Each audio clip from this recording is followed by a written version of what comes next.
দেখেন বিষয় আজকে নির্ধারণ করেছি দোয়া।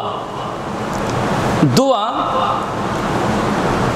সম্পর্কে আল্লাহ রাব্বুল আলামিন বলছেন সূরা বাকারা 186 নম্বর আয়াতে আল্লাহ রাব্বুল আলামিন বলছেন উজিবু দাওয়াতাদ দাঈ ইযা দাআন, যারা আমার কাছে প্রার্থনা করে দোয়া করে, যারা আমার কাছে প্রার্থনা করে দোয়া করে তাদের দোয়া আমি আল্লাহ রাব্বুল আলামিন কবুল করে নেন। সুবহানাল্লাহ। আল্লাহ রাব্বুল আলামিন দোয়া কবুল করে নেন যারা দোয়া করে।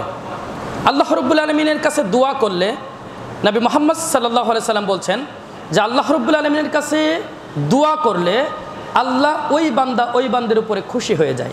সুবহানাল্লাহ। দোয়া না করলে আল্লাহ বরঞ্চ কি হয়, রাগান্বিত হয় ওই মানুষের উপরে, কিন্তু দোয়া করলে আল্লাহ কি হয়, খুশি হয়।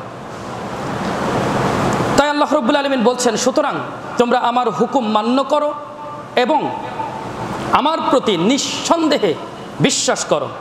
আমার হুকুম মান্য করা এবং নিঃসন্দেহে আমার প্রতি বিশ্বাস করা তোমাদের একান্ত কর্তব্য, তাহলেই তোমরা সৎপথে পরিচালিত হতে পারবে। সুবহানাল্লাহ। রাসূল করিম সাল্লাল্লাহু আলাইহি সাল্লাম বলছেন যে লাইসা শাইউন আকরামা আলাল্লাহি মিনাদ দুআ, যে আল্লাহর নিকটে দুয়ার চাইতে অধিক মর্যাদা সম্পন্ন আর কিছুই নেই। সুবহানাল্লাহ। আল্লাহ রাব্বুল আলামিনের নিকটে দুয়ার চাইতে অধিক মর্যাদা সম্পন্ন আর কিছুই নেই। বিশাল পাওয়া, বিশাল বড় ব্যাপার দোয়া। দোয়া সম্পর্কে নবী মুহাম্মদ রাসূলুল্লাহ সাল্লাল্লাহু আলাইহি সাল্লাম বলছেন যে আদ-দুআউ হুয়াল ইবাদাহ, দোয়া হলো ইবাদাহ।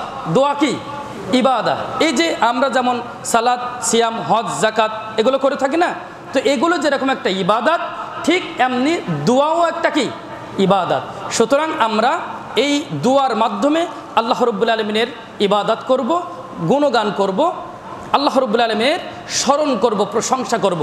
কারণ আল্লাহ রাব্বুল আলামিন বলেছেন সূরা ইব্রাহিম 7 নম্বর আয়াতে লা ইন শাকারতুম লা আযীদান্নাকুম, তোমরা আমার শুকরিয়া আদায় করো, আমি আল্লাহ রাব্বুল আলামিন তোমাদের কি দরকার, সম্মান, প্রতিপত্তি, মর্যাদা, ক্ষমতা সব কিছু আমি আল্লাহ পাক রব্বুল আলামিন তোমাদেরকে দেব। সুবহানাল্লাহি ওয়া বিহামদিহি।